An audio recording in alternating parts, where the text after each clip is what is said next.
Salut! Si la transidentité est désormais sortie du placard depuis quelques années maintenant, et heureusement, elle n'est malheureusement pas encore totalement comprise jusqu'à ce jour. Serait-ce la faute à ce satané carcan patriarcal rigide? Certainement. En écrivant Mon père, ma mère, mes tremblements de terre, édité chez Belfond, Julien Dufresne-Lamy pose un regard juste et bienveillant afin d'expliquer le processus transidentitaire de manière à réduire les stéréotypes et les incompréhensions. Il est quand même sacrément fortiche cet auteur. Il est d'autant plus fortiche qu'il m'avait déjà complètement hypnotisé avec son roman précédent intitulé Joli, joli monstre, dans lequel il aborde avec brio l'univers des drag queens. Hypnotisant, je vous dis! La transidentité réduite à un objet de curiosité sauce monstre de foire n'est donc pas d'actualité dans ce roman et je vous dis pourquoi en 2 minutes juste après ça.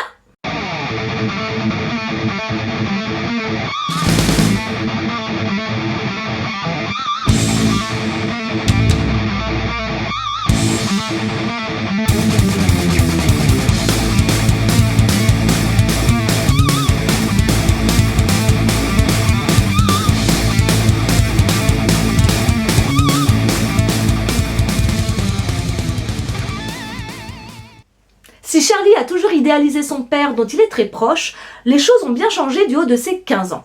Accompagné de sa mère, l'adolescent attend dans une salle d'attente post-opératoire de retrouver son père qui porte désormais le nom d'Alice. 5 longues heures d'attente où la rétrospective de ces 2 dernières années bouleversantes défile devant ses yeux.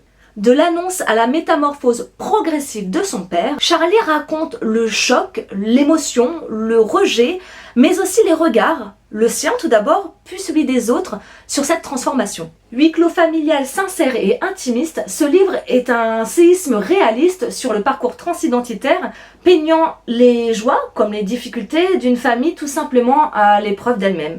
Au chapitre très court écrit à la première personne, on retiendra ces personnages délicats qui, seul fait un peu décevant, ne sont pas tous égaux. J'aurais juste voulu en savoir un peu plus sur les sentiments maternels du haut de son statut d'épouse, de femme, face à ce mari-femme qui s'assume maintenant. D'une plume douce et poétique, Julien Dufresne-Lamy utilise un regard extérieur au transidentitaire, Charlie sur Alice donc, pour exprimer la dualité légitime de l'entourage jusqu'à l'acceptation. Un roman à la fois troublant et poignant quoi. Pour qui, pourquoi ce livre ? Pour tout public qui veut comprendre de manière simple et sans préjugés la transidentité.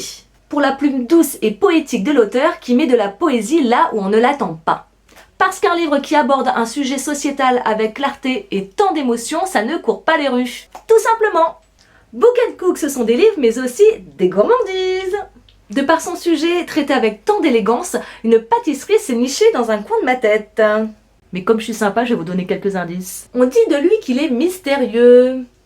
Pour savoir de quoi il s'agit, je vous donne rendez-vous sur le blog Book & Cook. Quant à moi, je vous retrouve la semaine prochaine pour de nouvelles aventures littéraires et gourmandes.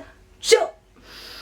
T'en auras pas, c'est tout pour moi.